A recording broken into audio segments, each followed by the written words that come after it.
ఈరోజు కార్తీక దీపం సీరియల్లో దశరథు దాసు గురించి టెన్షన్ పడుతూ ఉంటాడు. ఇక దశరథును కొట్టింది, చంపాలనుకునింది జోష్న అనే విషయాన్ని కార్తీక్ చెప్తూ ఉంటాడు.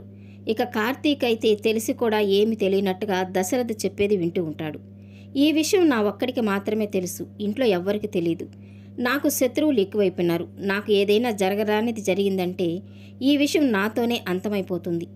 అందుకే ఈ విషయం నీకు చెప్తున్నాను అని చెప్తూ ఉంటాడు. ఇక కార్తీక్ అయితే, ఈ విషయం నాకు చెప్పావు కదా మామయ్య, ఇక నేను చూసుకుంటాను, మీరు అనవసరంగా కంగారు పడకండి, దాసు మామయ్య ఎక్కడున్నాడో నేను కనుక్కుంటాను అని చెప్తూ ఉంటాడు. ఇక దశరథ్ అయితే, వీలైనంత తొందరగా కనుక్కో కార్తీక్, ప్రస్తుతం దాసు కూడా ప్రమాదంలో ఉన్నాడు, తనకి గతం గుర్తుకొస్తే కానీ అన్ని విషయాలు బయటపడవు అని చెప్తూ ఉంటాడు.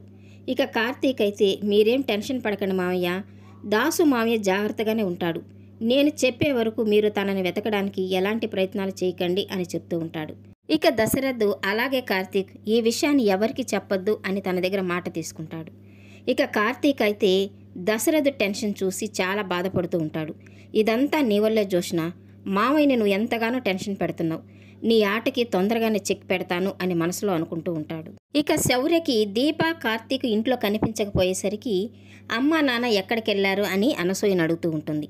పని మీద బయటికి వెళ్లారు అని చెప్తూ ఉన్న అనసూయతో, నన్ను అమ్మా నాన్న దగ్గరికి తీసుకెళ్ళు అని మారాన్ చేస్తూ ఉంటుంది.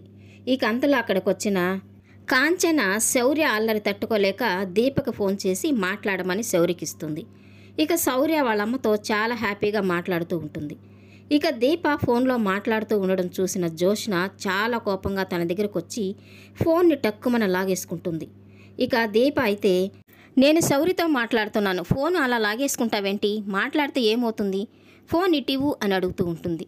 ఇక జోష్న కోపంగా, పనిచేసే టైంలో ఫోన్లో మాట్లాడకూడదని తెలియదా నీకు అని ఆ ఫోన్ స్విచ్ ఆపేసి దూరంగా పెట్టేసి వెళ్ళిపోతుంది. ఇక దీప అయితే బాధపడుతూ ఉంటుంది.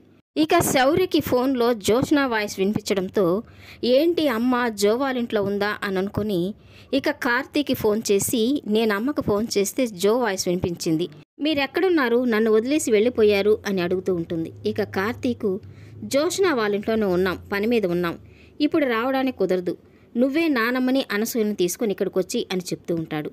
ఇక ఆ మాట వింటూనే అక్కడే ఉన్న శివనారాయణ, ఏదో నీ సొంతిల్లు అయినట్టు ఎవరిని ఇక్కడికి రమ్మంటున్నావు అని కోపంగా అడుగుతూ ఉంటాడు. ఇక కార్తీక్ అయితే మన వాళ్ళనే అని చెప్తూ ఉంటే, ఇక శివనారాయణ, అయితే నీ వాళ్ళైనా అయ్యుంటారు, లేదంటే నా వాళ్ళైనా అయ్యుంటారు, అంతేకాని మనవాళ్ళు అంటూ వరుసలు కలపకు అని కోపంగా అనేసి అక్కడి నుంచి వెళ్ళిపోతూ ఉంటాడు. ఇక దీప కాఫీ కప్పు పట్టుకొని వంట రూమ్లో నుంచి బయటకు వస్తూ ఉంటుంది. ఇక అదే సమయంలో దశరథ్ ఫోన్లో మాట్లాడుతూ మెట్లు దిగి వస్తూ ఉంటాడు. ఇక తను ఏమరపాటుగా ఉండడంతో కాలు జారి కింద పడిపోబోతూ ఉంటాడు. ఇక దీప ఒక్కసారిగా భయపడి తన చేతిలో కప్పుని కింద పడేసి పరిగెత్తుకుంటూ దశరథ్ దగ్గరికి వెళ్ళి నానా నానా అని తనని పడిపోకుండా పట్టుకుంటుంది. ఇక దశరథ్ కూడా చాలా టెన్షన్ పడిపోతూ ఉంటాడు. తనని పడిపోకుండా పట్టుకున్న దీపని చాలా ప్రేమగా చూస్తూ ఉంటాడు. ఇక దీప దశరథిని నాన్న అని పిలవడము, అప్పుడే అక్కడికి వచ్చిన జోష్న, పారిజాతం విని ఒక్కసారిగా షాక్ అయిపోతూ ఉంటారు.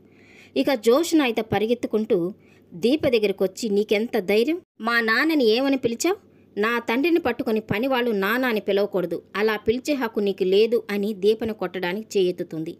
ఇక అంతలో అక్కడికి వచ్చిన కార్తీకు జోష్న చేపట్టుకుని దీపని కొట్టనీయకుండా ఆపుతూ ఉంటాడు. ఇక అంతలోనే అక్కడికి వచ్చిన శివనారాయణ ఏం జరిగింది అని అడుగుతూ ఉంటాడు. ఇక కార్తీక్ అయితే, మామయ్య మెట్ల మీద నుంచి పడబోతూ ఉంటే దీప తనని పడనీయకుండా పట్టుకుంది, అందులో తప్పే ఉంది అని అంటూ ఉంటాడు. ఇక జోష్న అయితే, అది కాదు విషయం, తను మా నాన్నని నాన్న అని పిలిచింది అని అందరికీ చెప్తూ ఉంటుంది. ఇక అది తప్పు అని శివనారాయణ కూడా అంటూ ఉంటాడు. ఇక కార్తీక్ అయితే, అదే దీప ప్లేస్లో మామయ్య ఉండి మామయ్య తనని పడనీయకుండా పట్టుకుంటే దీప వాళ్ళ అమ్మ వచ్చి, తనని నీ కూతురని పడనీయకుండా పట్టుకున్నావు, తను నీకు పుట్టిందా అంటే నువ్వేం మాట్లాడతావు అని సుమిత్రని అడుగుతూ ఉంటాడు.